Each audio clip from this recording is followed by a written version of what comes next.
get started. Alright, so we're doing an experiment today. We're actually live streaming this. I'm not going to say the URL. We don't have the sound quite. Get started.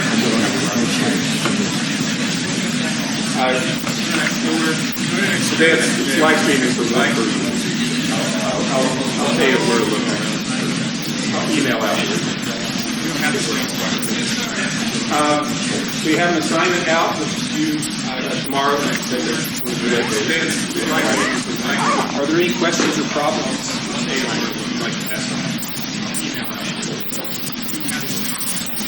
Yep. We have an assignment out. Well, okay. I sent out an email. I'll talk about it up here. There was a typo. I'll talk about that in a second. Any other questions? Yeah. I have a question about setting strings equal to each other. Like logic, like if you're doing a logical statement, like why, what goes wrong when they're not equal to each other? You mean if you have two strings and you ask if they're double equal? Yeah, exactly. Okay, if you have two strings and you ask if they're double equal, you're asking, are they physically in memory the same string? Right? So you could have hello stored here in memory and hello stored there in memory. They're not double equal, so they're physically different. Okay? That's almost never what you want with strings. So if you want to compare strings, you use dot equals. Okay. And it just says, do the two strings contain the same character?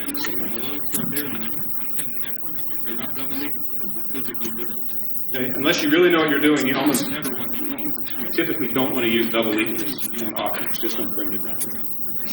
Any other questions?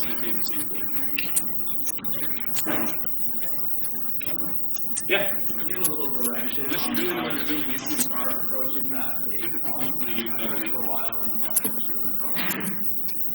Any other questions? Well, so the dates when the typo was, I said it was in the format year, dash, month, dash, day. But all the test cases and the examples are written so it was months, 2 month digits, and then the 2 date digits, and 4 year digits. Now, if I'd kept it the original way, you could have just done a string comparison. So there's a compare to method on strings that essentially tells you if one string comes before another, an output of below. Sort of output, because there's more things than letters in there. So if it was done with the year first, you could just do a string. Okay, but it's not. Yeah. Sure, if you got a different way, that's fine. When I say what, it's not, that was a big hint I just gave you. You may not realize it. If something isn't in the form you wish it were, what should you do? Get it to that form. Yeah.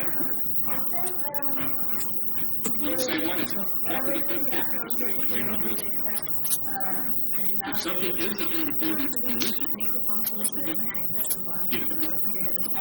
no, all these methods, there are restrictions on the input. And it says it does not matter what your method does if the restriction is violated. Okay? So you don't have to enforce it. You can check it if you want to. You don't have to. You can assume, what I expect you to do, the simplest thing is just assume that you're not going to get invalid inputs. Yeah? In regards to the typo, the test cases were... Yeah, the test cases were correct all along. So were the examples in the comment. The problem was just the wording in the comment conflicted with everything else. So a method that had passed through the test right. If you wrote the method and it passed the test cases, then it's consistent with the repair. You don't have to change it. Yeah?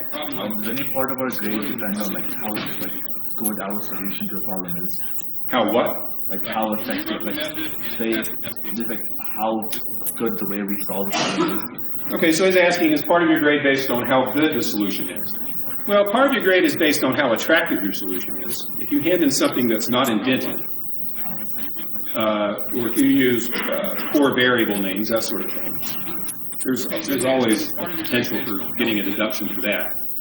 But if your solution is more complicated than the one I have in mind, which it probably will be, there's no deduction for that. Right, you're learning. All these have really simple solutions. So if you're doing something convoluted, that's okay, but it'd be easier to do it a different way. Yeah.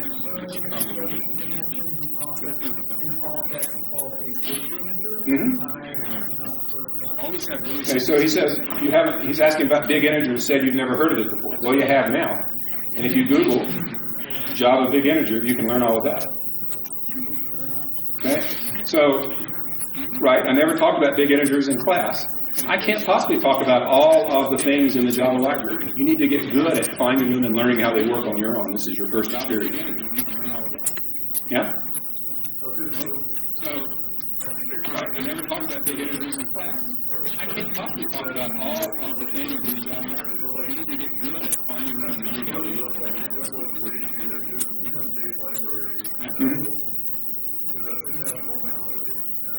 Yeah. Yeah, there's some data. Yeah.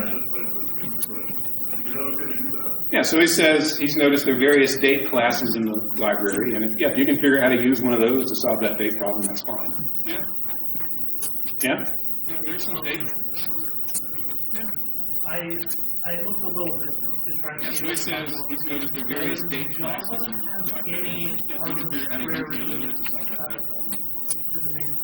arbitrary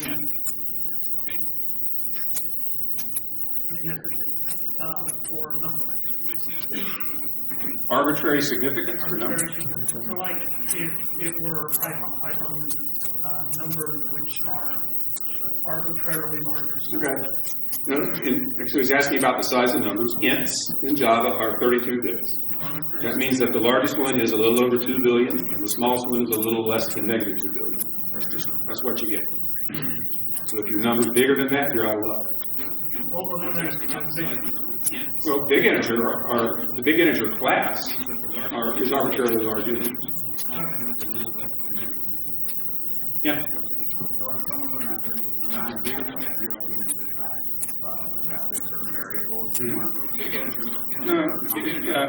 So a sort of a first the way a lot of people debug at the beginning before they learn how to use a debugger is with print statements.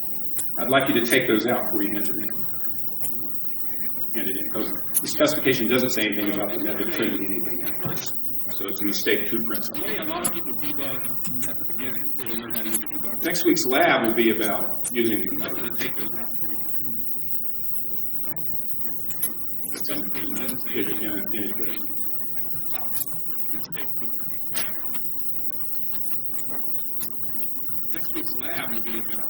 Okay, so I want to ask, how many of you, raise your hand if you have not received an email from me this semester? An email. Okay. Okay, I've sent out at least 7 to the whole class. When I post an announcement in Canvas, it emails it to your email address. By default, it's like your utah.edu address. Okay? You need to be set up to read those messages. Okay? If you're not reading that email, or if you're getting too much spam from Canvas and you don't pay attention, that you can't pay attention to the important ones, the ones I send, then you're not going to find out when there's a typo in the sign. So I know that Canvas can send a whole bunch of stuff your way. You can go in and configure what Canvas notifies you about. I would recommend turning off most of the notifications in Canvas. Just make sure that when I send announcements that you get it and that you read your email. I know that Canvas I depend on that. And then what we were talking about before is that one of the methods has you compare dates, and there's a place where it says it gives the form the date wrong in the comment. Well, that's the correct one. I've corrected it online, but if you already downloaded the project, you need to correct it yourself.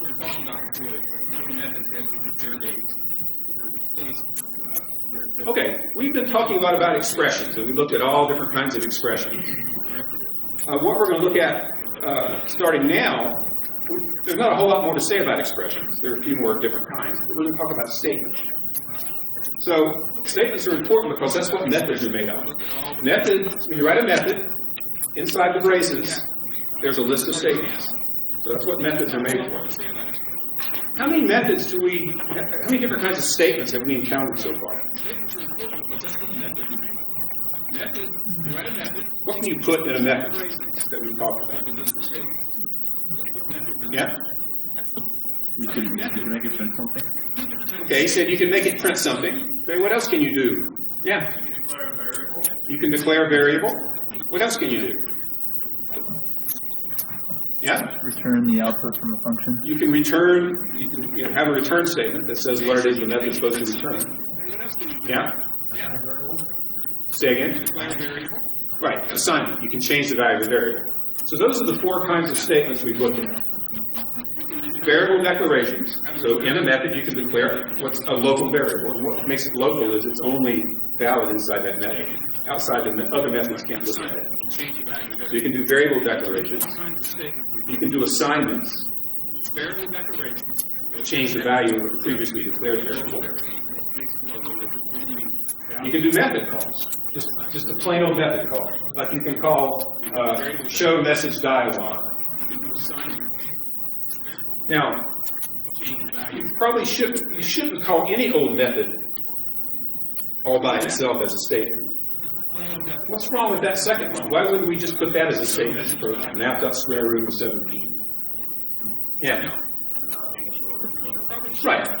All that does is return the square root of 17.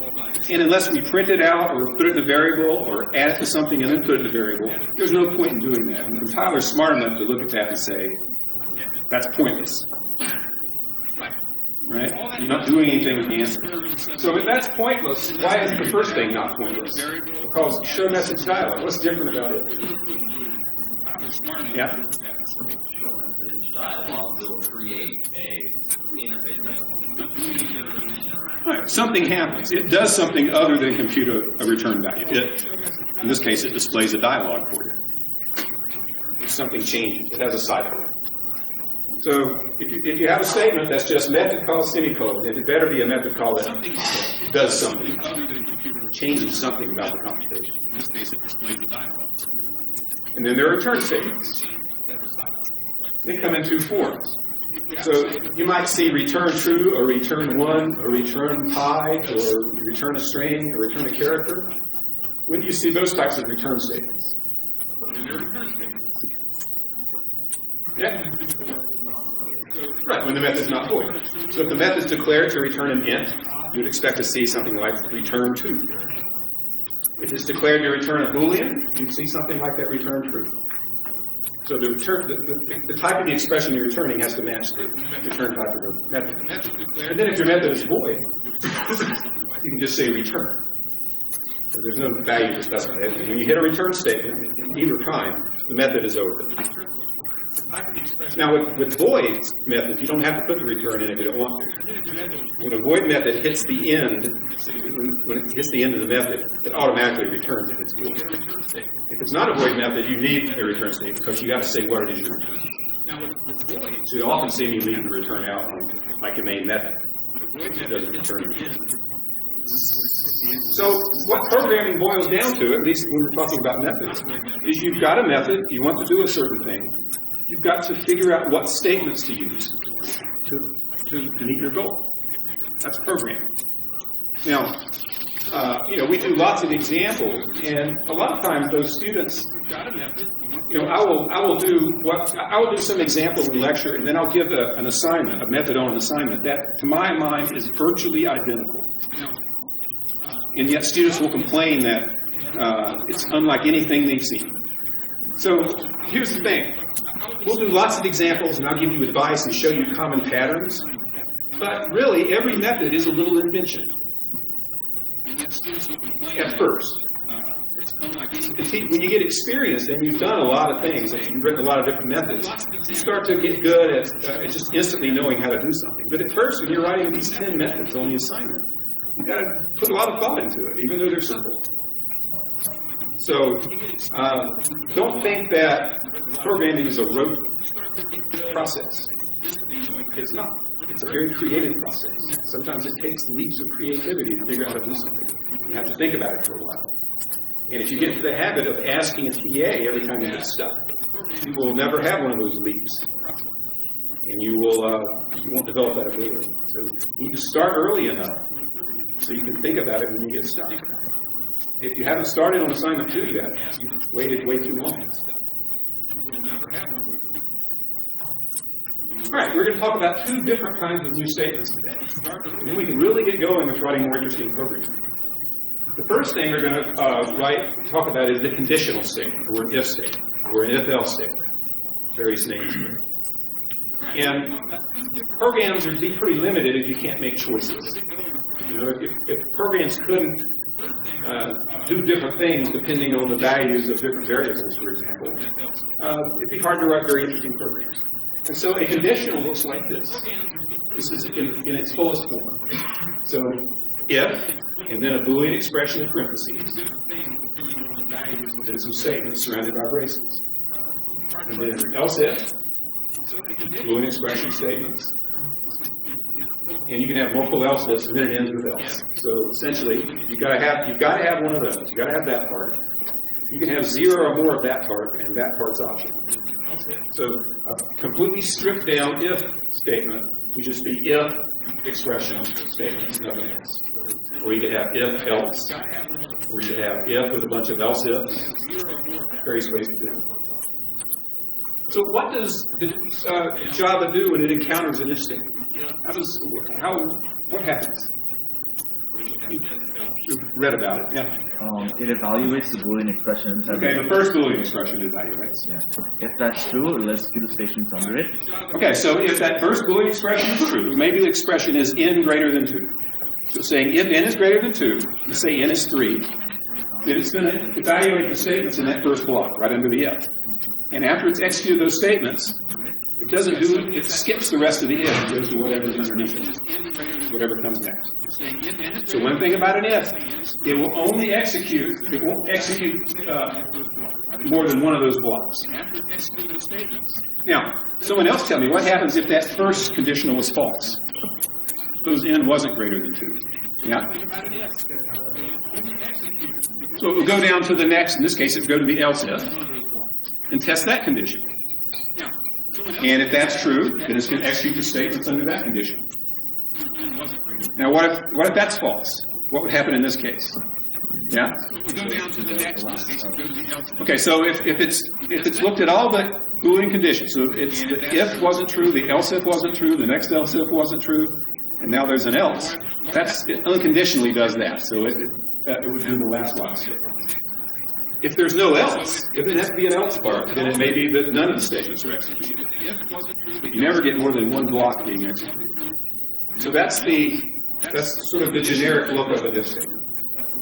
But you make a decision and execute different blocks depending on the outcome. So let's see it in action. This is only tell so much from that. All right, so here I have some stubs. We want to implement them. Now, this first one, max, we can implement it by calling math.max. But let's not do that. So, how can we solve this problem? Well, I want you to help the person next to you for a minute and figure out how we can implement this method with a condition. All it takes is one conditional with the right statements in the block. So don't be shy. It's better if you're invested in this.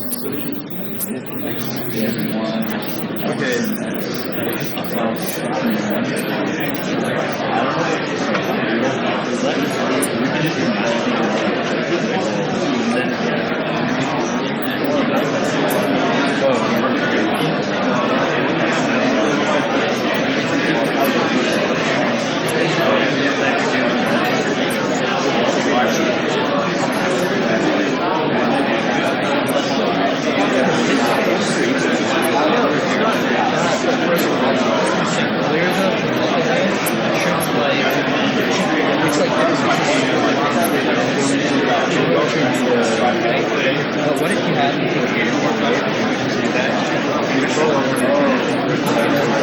Okay, let's see what you got. Okay, so I've got a set of students that would like to answer my questions. I'd like to hear from someone who's got an idea. Yeah. Okay, let's see what you got. Okay, so he's saying if x is greater than y, so it seems reasonable you're going to do one thing if x is greater than y and another thing if it's not. So before I do the rest of this, let's just okay. So if x is greater than y, we're going to do something else, we're going to do something else. Is that enough condition? Do we need anything else here? Yeah? First should be if x is greater or equal to y, then we say that else returns y. Okay, so he's suggesting we need a greater than or equal. You got a suggestion? Yeah, I do else with x equal y. Okay. We'll look at that. Okay, so he's suggesting we need a greater than or equal. You got a suggestion? Okay, well let's, question, suggestion? We'll look at that. If x is greater than y, and then y,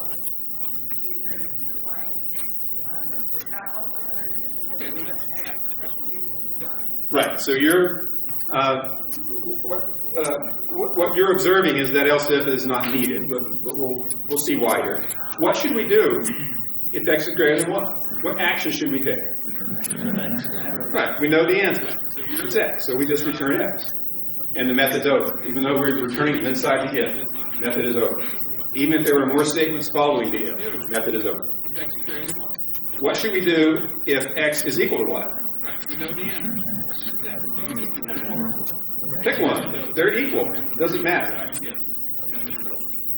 And otherwise, the else will be means that x is less than y. What should we return? Now, I just said it didn't matter what you returned if x is equal to y. So let's take it out. It's going to return either x or y when they're equal. You can figure out which, but it doesn't matter because when they're equal, it doesn't matter which you return. So in this case, where will it go if x is equal to y? We'll just return y.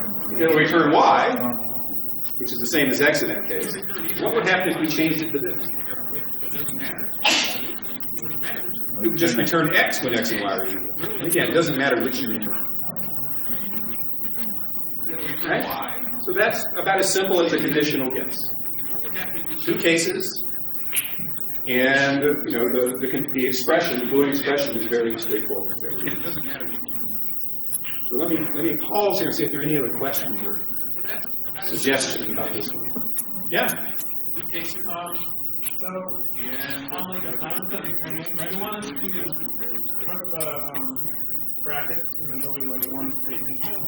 Absolutely. He's asking, do you have to put the brackets after the pair of brackets after the if and after the else when there's only one statement? Yes.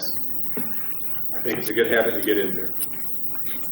Yes. In your assignment description, you said that conditions are used for conditions.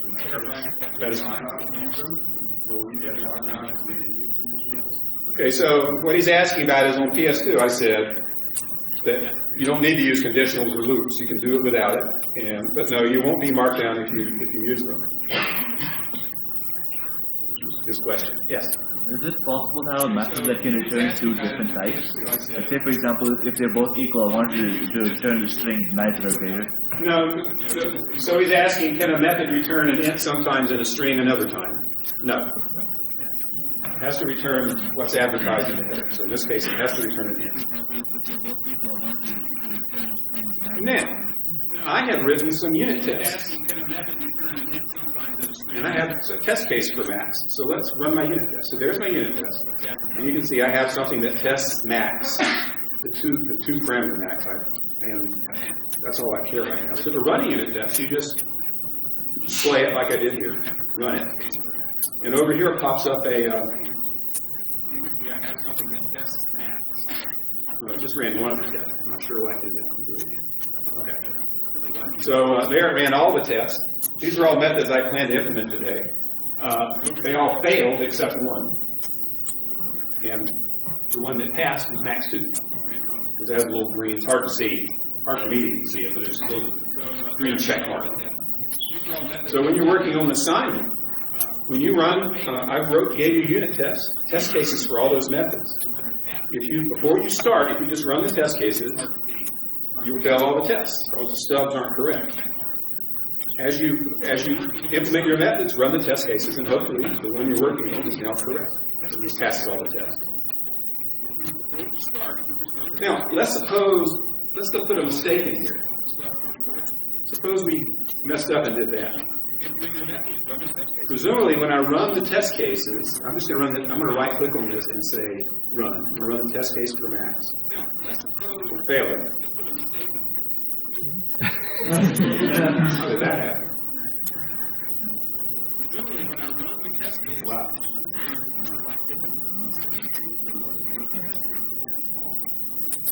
Right? That doesn't say much for my test case. Well, there are several test cases, and let's run this again. Okay. So I had very bad test cases because it couldn't check that in. So when it fails a test case, go to where it says it failed it here. Double click on it, and two things happen. One is it shows you which test case you failed, which part of the test case you failed. See, it's highlighted in blue. And what that test case says is that when you call max with 4 and 5 as a parameter, you should get back 5 as a result. That's what it's testing for. If you come down here, this will be a little harder to see. This little pane right below here. It'll tell you expected a 5 but got a 4. So over here you can see what the test that failed was.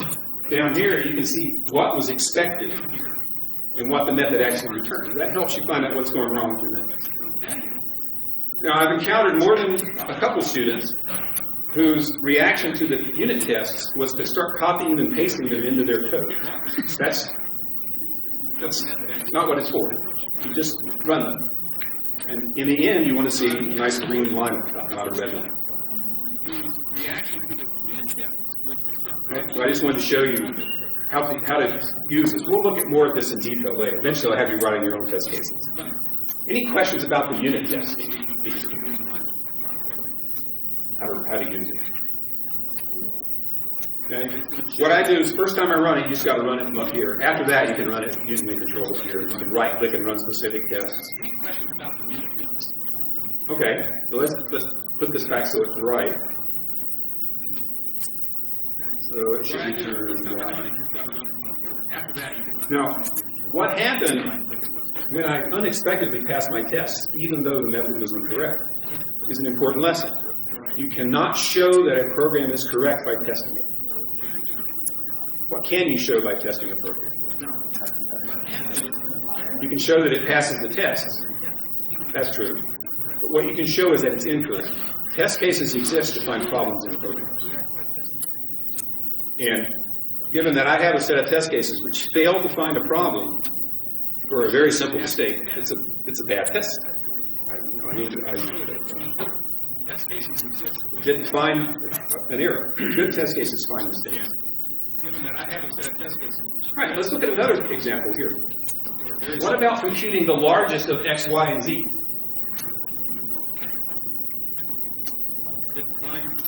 Yeah?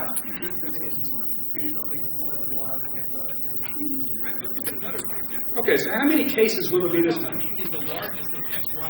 How many possibilities, how many different cases do we have to look at? 3. Yeah, makes sense, 3. X is the largest, Y is the largest, Z is the largest. Okay, so those are all possibilities, so I'll just do that here.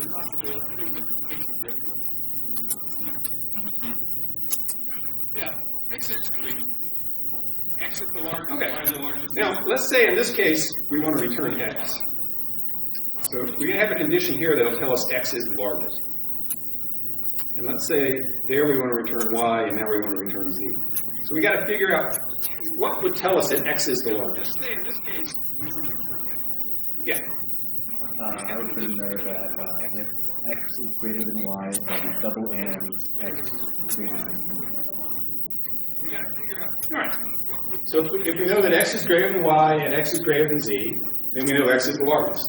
Yes? So with math, put your X line there, other than put that Z. Yes, yes, absolutely. So we could call this max from down here. I'm not going to do that, but yes, that's certainly something you can do. Okay, how do we know if, given that, okay, so if this isn't true, we're going to come down here and evaluate this. So at this point, we know that x isn't the largest. So how can we tell that y is the largest? How do we know if, given that, if y is greater than x? Okay, but actually I can make a shortcut. Why do I not even need to ask if y is greater than x? Yeah? We already know x isn't the largest. There could be ties, but in case of ties, it doesn't matter which root you go. Let's assume they're never equal, just for sake of argument. Okay? So if we get to the else if, we know x is not the largest. Yes?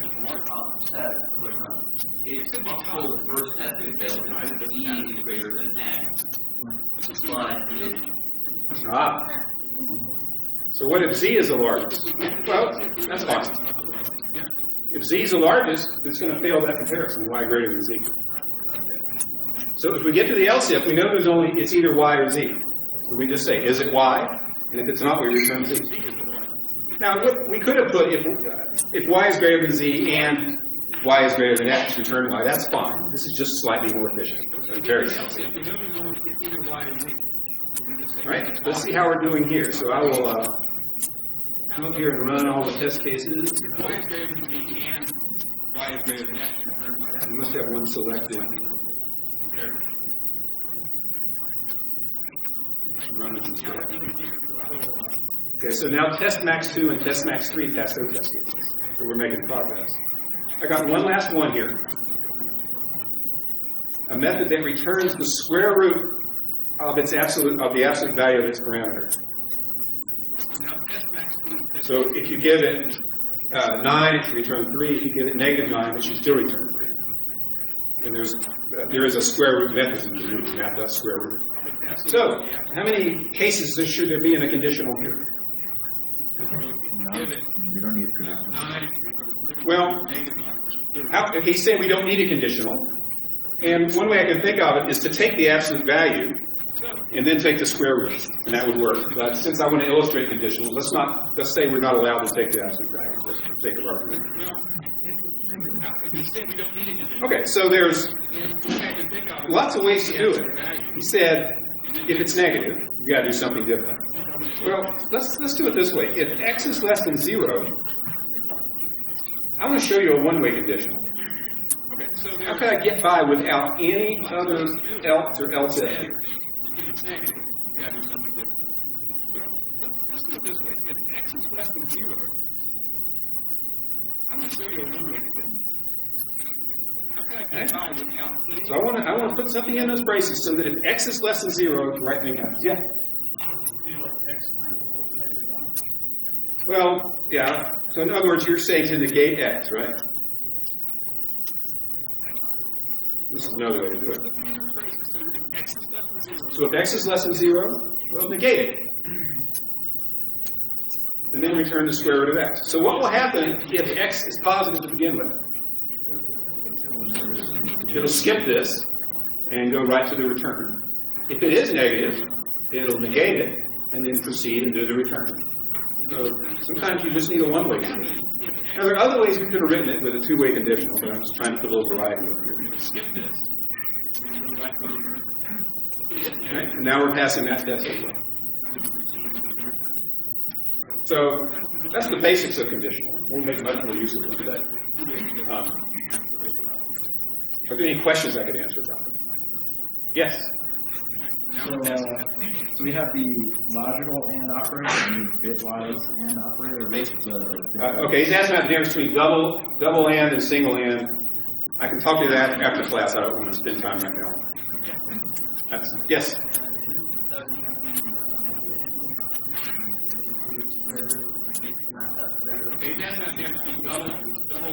Well, yeah, there's an absolute value method in the math class. So it would be math not square root of math.add of x.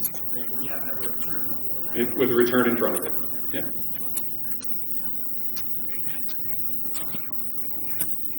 Let's take a short break and we're going to look at while loops.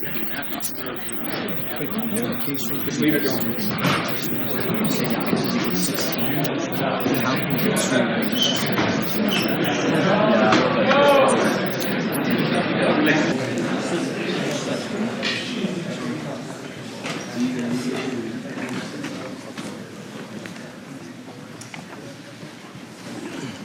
Okay, so we're back now to talk about loops.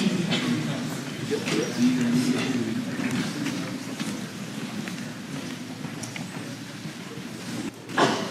Okay, so we're back now to talk about loops. Okay, another kind of statement is called a while loop.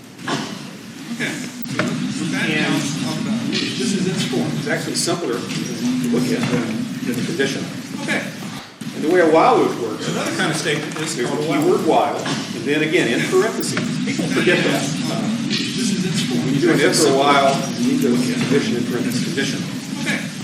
And the way a while loop works, another kind of statement is say the keyword while. So then again in parentheses. Meaning, forget that it's straightforward. It says when you do an if for a while, you're executing, you hit the while statement, you evaluate the condition. If the condition is true, what do you do? Say the keyword while. So then again in parentheses. Meaning, you execute the statement. It says, and you test it, you're executing, you hit the while statement. If it's still true, statement condition is true. What do you do? Statement is doing it. Yes. Statement is still test is false. It's doing expression. That's false. At which point, if the loop is over, you continue with whatever is false. Doing it. Yes. I say here programs would not run very long if they couldn't do repetition. We have, a computer can execute a Java program, it's hard to say exactly, but let's say a billion statements per second, something like that. 100 million.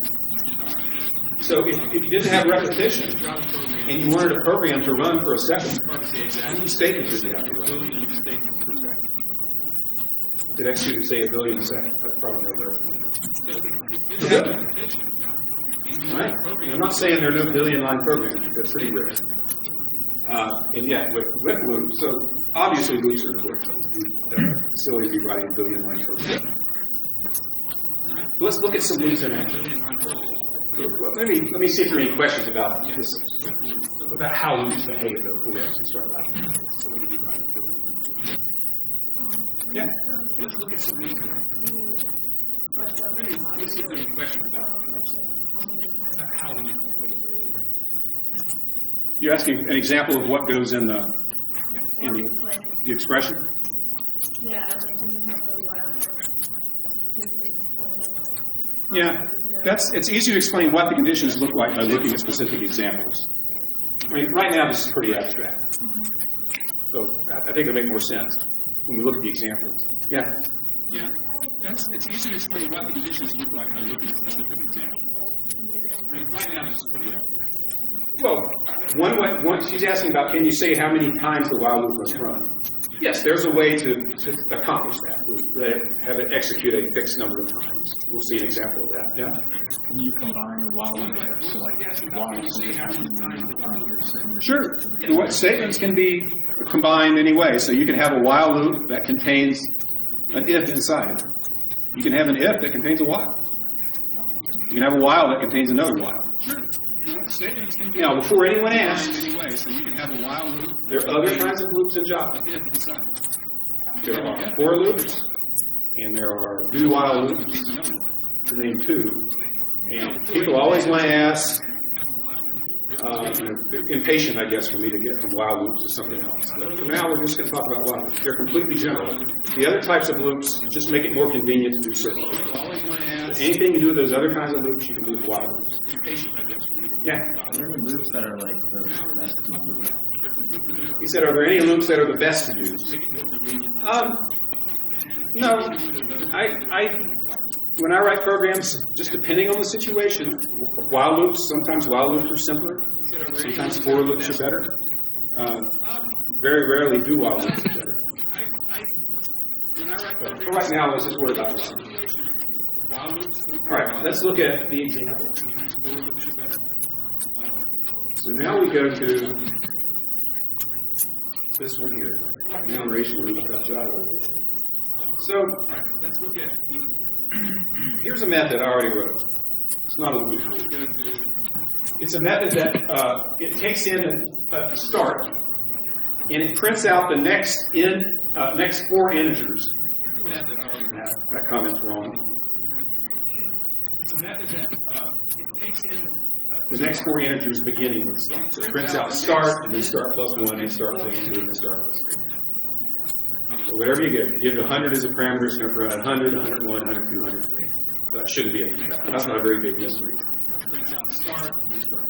But what if we're asked instead to display the next n integers beginning with start? Now what's the difference with the header of this method and the header of the method we looked at before? What if we're asked instead? Yeah. The parameters. So you have an integer and. Okay, there's an extra parameter. So both of them took start as a parameter. This one takes n. So you might pass in start is 10 and n is 8. Then it would print the numbers from 10 to 17. So it prints n numbers beginning with start.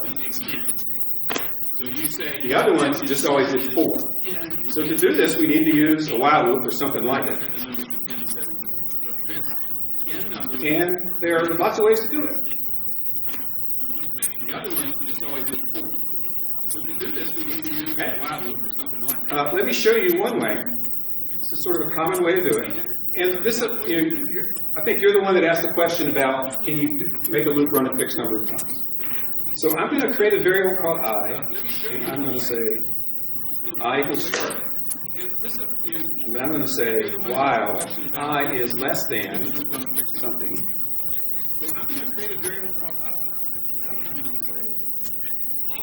By the way, I don't know if I've done this. If you just type sys out to Eclipse and do control space, you can save some typing. So I'll print out I. Let me stop there. So basically, I want this loop to continue running until I gets too big. So the question is, what should go right here? Let me stop there. Yeah. Okay. Is that right? Okay. Let's think about why that's not right. Suppose start is 100 and n is 2. Okay. I will start out at 100. It'll never be less than n. The loop won't run at all. Yeah? I plus n is a moving target, because every time I changed, I plus n was different. We're getting closer to it. Yeah? All right, start plus n is what we want. Because let's say start is 20 and n is 4. So start plus n would be 24. What's the last number we want to print out in that case, starting at 20?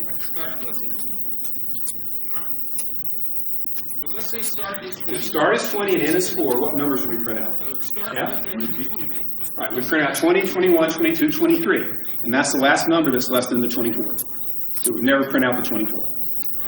Now, students, when they're first writing these loops, they have a hard time. Is it I less than start, or should it be I less than or equal to start? These off by 1 errors are very common. They're often called fence post errors. So if you want to make a fence that's 100 meters long, and you got to have a fence post every 10 meters, how many fence posts do you need? Very quick. 11. A lot of people will say 10. Divide 100 by 10 and get 10, but you got to have one to start, no matter how long the fence is. Then you put one every 10 meters. It's easy to get off by 1. And, I still do it. I'm off by 1, and I look at the program and realize, I'm off by 1, and I fix it somehow. Now, let's run this program and see what happens. So here's the console. It's going to run several other things, but it'll finish by running display now. Now, what's going wrong here? Yeah? Okay, so it's just this is called an infinite loop. It's stuck printing out 10 over and over. Unfortunately, you can just click that and stop it. So the problem is, at the beginning, I was 10. I'm not sure what start was. But I was less than start plus 10. So it printed out 10. We didn't change I. So unless the loop changes something about the condition, the loop will never stop once it starts. The statements in the loop have to do something to affect the condition at some point, or the loop won't stop. What do we want to do? Yeah. Right, we need to increment I here. Okay, so now, each time through the loop, I gets one bigger. So if I run it, we need to increment I. That must be it right here at the output. So it works right. Each time through the loop, I gets one bigger. So if I run it. Now, this type of loop, this form where you're dealing with integers, a range of integers, and you have a loop index, I'll call it, that starts somewhere, it's incremented each time, and stops when it gets too big. I'm going to call a, what's the name of the file here? An enumeration loop. Let's call it something different. I'm calling it an enumeration loop. It's my term. You may not find it elsewhere. I think you'll find it in the slide. It's a common pattern. So this pattern and variations on it you see over and over. Let's look at some variations. What if we didn't want to print out every integer, we want to print out every other integer? So 10, 12, 14, 16. What we need to change? Let's look at some variations. Yep. What if we didn't want to print out every just plus 2? Right. We go up by 2 each time. So 10, 12, 14. What if we wanted to, we'd have to change the logic. What if we wanted to count down instead of up? We'd be subtracting from on. But essentially, any problem you have that involves integers over some interval, maybe the integers are going up or they're going down, maybe they're going up by 2, maybe they're going down by 4, or whatever, you end up seeing this kind of pattern. You know, it varies what goes here, it varies what goes here, it varies what goes here. Yeah? We change the value of the variable inside the while loop, and we call it outside the while loop. We'll have the update value. Well, let's look. If you declare a variable inside a while loop, so if we said int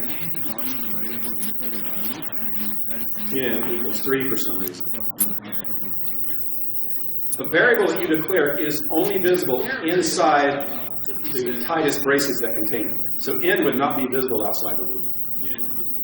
But I is declared outside the loop. So I is declared is visible all through the loop.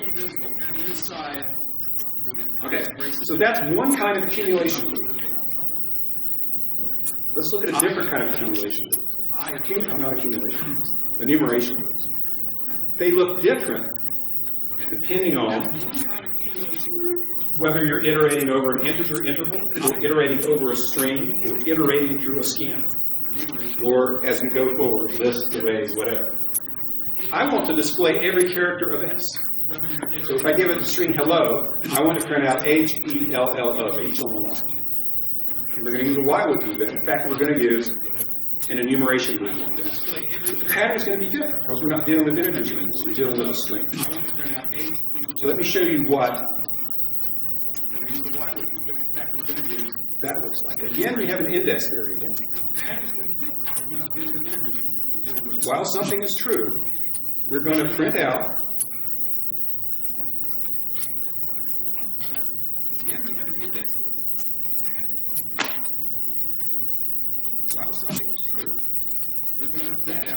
Okay, so the main thing we're going to do in the loop is print out the character that occurs at position I in the string. So position 0 is the first character in the string. Position 1 is the second character in the string. So it's 0-based index. First thing is index 0. So the question is, when do we stop? How big can I get? When do we want to stop it? Position 1 is the second character. Yeah. Well, that's not a Boolean. That's part of it. While I is less than,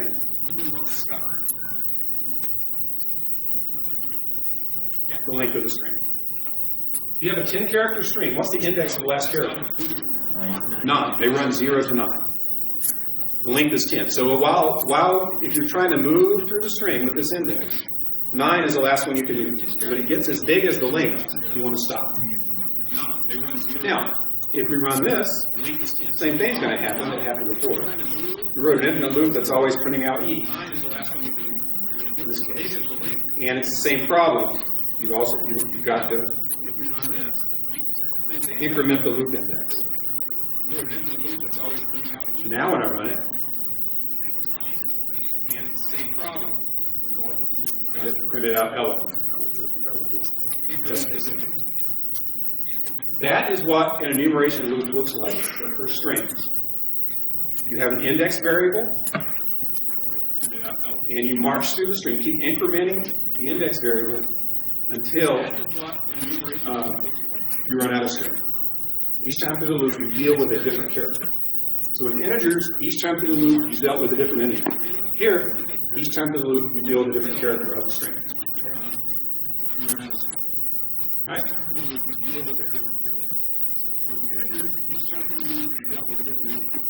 Keep that pattern in mind. Now, I've got a scanner. Scanners contain tokens. I want to take each token out one at a time and print it out. So this now is an accumulation loop for a scanner. Now, what's going to be different in an enumeration loop for a scanner?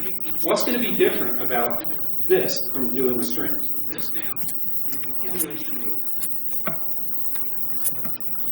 Yeah? Well, it's true that as you read from a scanner, you're changing the scanner. That's kind of unavoidable. When you take a token out, it's out. Is there a char at method for string for scanners? As you read from the scanner, how do you get a token out of the scanner? You take a token out. Next. Is there a char at method? Depends what kind of tokens you want to pull out. Next is the most generic one. Next will give you the next token. So our loop ends up looking like this. While something is true,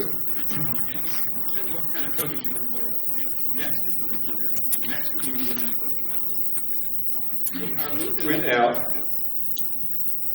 while something is true. So there's the body of our loop, of our enumeration loop. Each time through, we're going to print out the result calling scanner.next. When should the loop end? We don't know how long the scanner is. There's no link method like on string. Yeah. While there are still tokens, and there's a method, hasNext, that tells you whether there's at least one more token. So while there's another token, print the next one out. Just keep testing. Now, I'll run this, and you can see it doesn't run forever. Print it out. It ran in Spain, falls mainly in the plane, each on a different line. Now, if you look at that, you may think, this one ran forever until we started updating the index variable. And this one ran forever for the same reason until we did that. What is it that the loop is doing that is affecting that has next method? Yeah? Yeah. That next method pulls a token, it changes the scanner. It doesn't just get the token, it gets it out. So the next time you call scanner.next, you get a different token. So the important thing to realize is the act of getting the next token out changes the scanner and potentially makes this go false. And once this pulls out the last token, this will go false the next time you call it. Yeah. One question. So display tokens that you call that method to act on a scanner. The scanner is the parameter for that. Yeah, scanner is a parameter for that. Yes. And then how would you input this? Okay, so he's asking how would you call display tokens? Well, you create a scanner and you call it. So I'll show you my main method up here. Here's where I did it.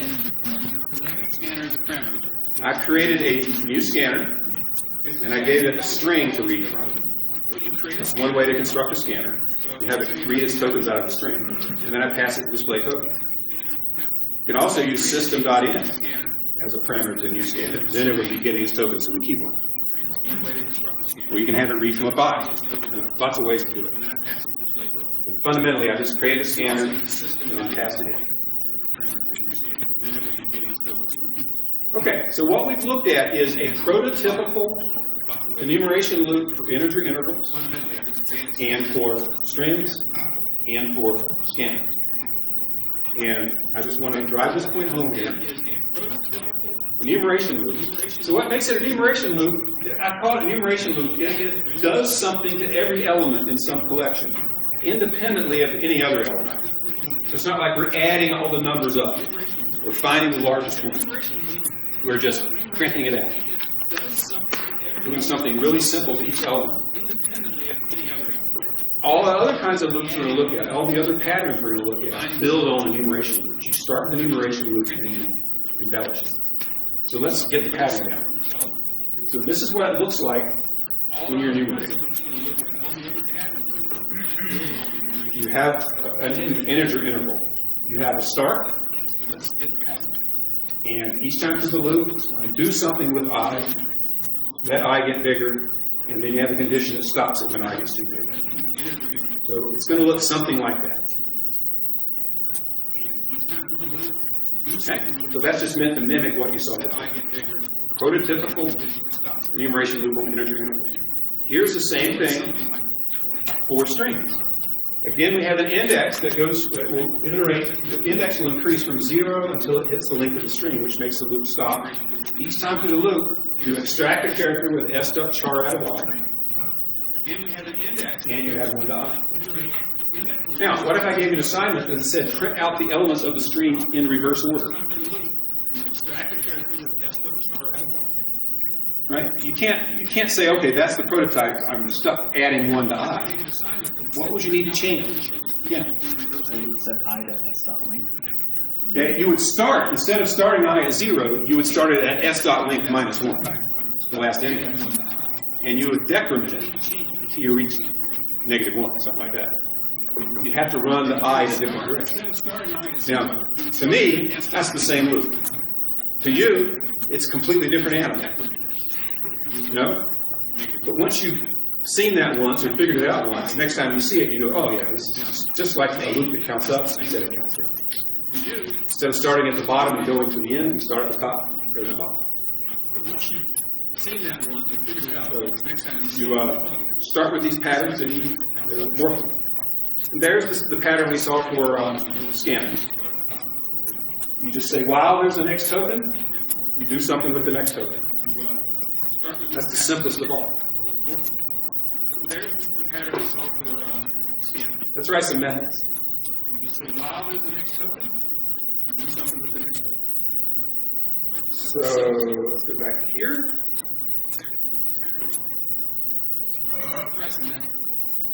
I want to do enumeration loop. I'm going to do accumulation loop. So this is going to be a variation on the theme. I want a method that takes in the same start and end as before. I want to multiply all the numbers in that interval together. So if I get a start of 1 and an end of 3, I want to give me 1 times 2 times 3. So I want to multiply all the numbers from n up to start minus 1. This is not, the loop we're going to write is not an enumeration loop. Why not? What property did I say enumeration loops have that this loop's not going to have? Yeah? The variables are changing independent of each other. The thing we're doing to each, we're looking at each number in the interval. What we're doing to the numbers is to combine them together in overall answer. We're not doing, what we do with each number is not independent of all the other numbers. So this type of loop is called an accumulation loop, where you're combining all of the elements that you're iterating over into a single value in return. That's an accumulation. You're accumulating. We're multiplying them all together. We're adding them all together. Maybe we could be appending them all together. Accumulation. And to write the accumulation loop, you start with an enumeration loop. So I'm going to go back to enumeration loops.java. I'm going to find my prototypical loop. Now there's 3. Which of these prototypes should I use? The one from display tokens, the one from display chars, the one from display ends. Display ends, because here we are dealing with integer intervals. We better get the prototype for integers. Now, back to accumulation loops, and you can do this sort of thing when you're doing assignments. What I often say is, go look for inspiration. Look for something that exists that's similar to what you need to do, something you saw in class, not something you saw in your neighbor's monitor, but something you wrote, and use that as your starting point. So for an accumulation loop, we'll start with an enumeration loop and change it to suit us. What's good and what's bad about this loop? What's something we can take out right away without thinking too hard about it? Yeah? Right, we don't need to print anything out, so I'll take that out. Now, why does it have an error mark up there? Yeah, it's saying, if we hover the mouse, it says this method must return a result of type in. So we need to put a return statement in. So just as there's a pattern for enumeration loops, there's a pattern for accumulation loops. And this is a pattern. To the enumeration loop, we add something that is going to accumulate the final answer. Okay? So I'm going to declare a variable called product. And what I want it to contain, when the loop is done, I want it to contain the product of all the numbers. From n up to, from start, from n up to n, from start up to start plus n minus 1. And so when I'm all done, I just return the product.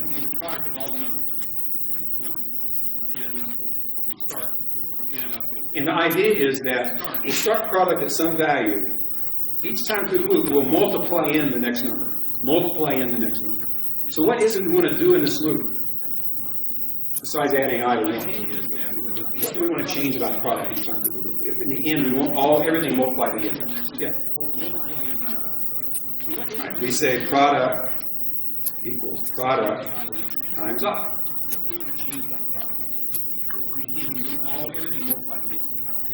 No, that's in the right place. Where should we start product off? What should be the initial value of product? 0? How would 0 work? Everything would just be 0. 0 wouldn't work because all these multiplications would just give us zeros and we'd return a 0. Typically, in an accumulation, you want some sort of identity element. For multiplication, that's 1. If you were adding up all the elements, we'd use 0 to start. If we were building a string, we'd start with the empty string. So let's see the logic of this. We set product to 1, then we start counting. First time through, product is, let's say start is 10. What's this statement going to do the first time through? It's going to say product equals 1 times 10. Now product is 10. Next time through the loop, what's going to happen? Product is 10 at that point. It'll say product is 10 times 11. Next time through, that's 110 times 12. When we're all done, we will have multiplied everything into it, and we'll return the right answer. It'll say product is 10 times 11. Next time through, that's 110 times 12. Now, we can see that. I plan to do this, but I'm going to do it. Let's look here to accumulation loops. Okay, so there's a call to product of 2 and 5. So it wants to multiply 2, 3, 4, 5, and 6 together to get the answer. And we'll talk about the debugger in the next lab. Basically, I can double-click over here next to line 23. It puts what's called a breakpoint. And now, when I run the program, instead of clicking this arrow, I'm going to click, there's what looks like a little bug basically. It says run it in debug mode. I'll run it in debug mode. It'll start doing its thing. And what it does is it got to that breakpoint, so it's executing along, and that's where the running program is stopped right now, so we can look at what's going on.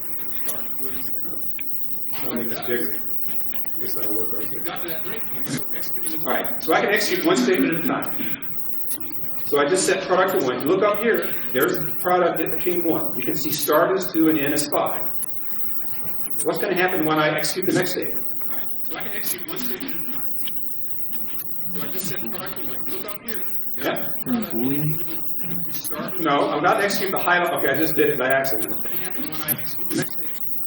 Now it says up here, I is 2. Now it's going to see, is I less than start plus n? Is it? No, I'm not executing the highlight. Let's see, I is 2, start plus n is 7, so it's going to keep going. Now it says up here, Now it's going to set product to product times I. Well, product is 1, and I is 2. So what product did it change to? 2. And then I, so you see it changed to 2. Now I is going to change to 3, because we added 1 to it. Is I still less than start plus n? So we go through it again. Now product is 2 and I is 3. So it's going to multiply 2 and 3 and get 6 and sort the product. We're going to increment I. And we'll keep going around. So the product will go up again, 24. I goes up to 5. We're still in the loop. Product goes up to 120. I goes up to 6. Product goes up to 720. Now I is 7. 7 is not less than start plus n, which is also 7. So the loop ends and we return our answer. We're done. You can use that to sort of step through the program and see what's going on. As I said, we'll show you how in the next lesson. Okay. So there's an accumulation loop. Combines all the integers in the interval into a single number. What questions could I answer that? Yeah.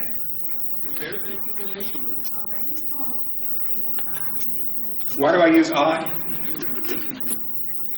Typically, for variables that are used to count or to uses indexes into arrays, or I should say strings, traditionally I, J, and K are just 3 really common choices. And you may think it's not very descriptive. I could call it index.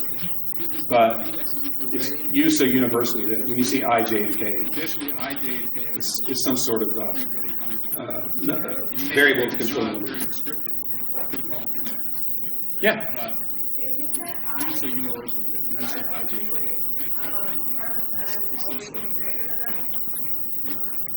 No, because I doesn't. Okay. So she's asking, if you set start to I right here, how does I ever get bigger or equal to start plus n? The answer is it starts out with that value, but it goes up each time through the loop. So the first time through the loop, I will be the same as start. The next time, it'll be 1 bigger than start. Start doesn't change, but I does. This is what's difficult about writing loops, is you've got to be able to visualize how this is going to unfold over time. You can't just say, this statement does this statement does this statement does this, end of method. You have to be able to sort of figure out what happens, how it, what's going to happen over time as the loop runs some of the time. It takes practice to get good at it. That's why we have the assignments to do practice. But I want to emphasize, the first thing I did was I took the enumeration loop and turned it into an accumulation loop. Now we have a prototypical accumulation. So if I wrote another method, I'd start there. What if I asked you to write a method that added up instead of multiplying together? What would have to change about it? What would have to change? I'd never look over here. What if I asked you to write a method that added up? Okay, so we would have a plus right here instead of a times. And there's one other change we have to make. Yeah? Start product at 0, the identity element for addition. And what's another change we should make? Yeah? We should rename product sum. Yeah, we should change that to sum. Now, I just noticed that this is the same name as the method. That's certainly not a requirement. It's just there are only so many good names. Okay. Yeah. Question. A while ago, you mentioned that you can change all the variable names at once. How do you do that again? Okay. So if I want to change this to sum, I highlight it, right-click on it, I go refactor, rename, or I do Alt-Shift-Alt, which I can never remember. And then I just edit it, hit enter, and they all change. Or I can do Control-Z and get back to where I was. So refactoring is a term for making sort of a systematic change to a program that doesn't affect its behavior. You just want to change all the variable names to a more appealing, things like that. Sort of mechanical changes to it. Okay, here's an accumulation problem. I want to take all the characters in a string and produce a new string that's the original one in reverse. So it's an accumulation because we're taking all the existing characters and putting them into a new string. So where should we go for our starting point? So unfortunately, we don't have an accumulation prototype laying around for strings, so what's the next best thing? Yeah? Once minus 1. The what? No, where in my program do we copy a starting point? Put in. Oh. Where do we find our inspiration? Yeah? You have that one that printed elephant. Okay, so we have the one that printed elephant. So we go to the enumeration loop example, and that's going to be our starting point for this accumulation. So accumulation inside it, accumulation is sort of a more elaborate kind of reasoning. So now, that's sort of the idea. What changes did I make up there when we did the integers? How did I turn that enumeration loop into accumulation loop? What's the first thing I added? That's sort of the idea. Let's go and look. There it is. What did I add to the enumeration loop? Okay, I added this thing, which is going to contain the answer to eventually return. And then I added something to return the answer when the loop is done. Same idea here. Now, up there I added an int variable. What type of variable do you need to add here to hold the answer? Yeah. Right, a string, because the method returns a string. It has to be the same type as that. And I'm going to call it R for reverse. Now, I said that with up there, we use the identity element for multiplication, or the identity element for addition. What's the identity element for string operations? Yeah. An empty string. Yeah, the empty string. If you append anything to the empty string, you get the same string back. So that's, usually you got to think about how to initialize the variable. That's a good guess that it's going to be an empty string to start with. And then we're all done, we return off. Okay. Now we just got to change the loop. So we've already got the mechanism that's going to go through the string, enumerating each character for us. We just got to do something with that. Now we certainly don't have to print anything out. What do we have to do? Yeah. String R is equal to R plus R dot S dot char at I. Now let's think about that. So that says whatever R is, put this character at the end. Okay? So let's suppose S is hello. After one time through the loop, what would R be? What would R then change to after once through the loop? Yeah? Just 8. 8, okay? Second time through the loop, what are we going to do? We're going to add an E to the end of R. Okay? So now instead of being H, what's R going to be? HE. So what's going to happen after 5 times through the loop? What's it going to contain? Hello. But that's not the reverse, is it? We don't want to add each character that we find to the end of R. Where do we want to add it? Where do we want to append it? To the beginning. We want to stick it before whatever is in R. That's not the reverse, is it? We don't want to add each character that we find. And that doesn't. So let me see. I have okay, so I'm going to reverse A, B, C, D, E, F, G. Let's just run it. And you can see it came out with the reverse. And just to prove it, let me put it back the way it was.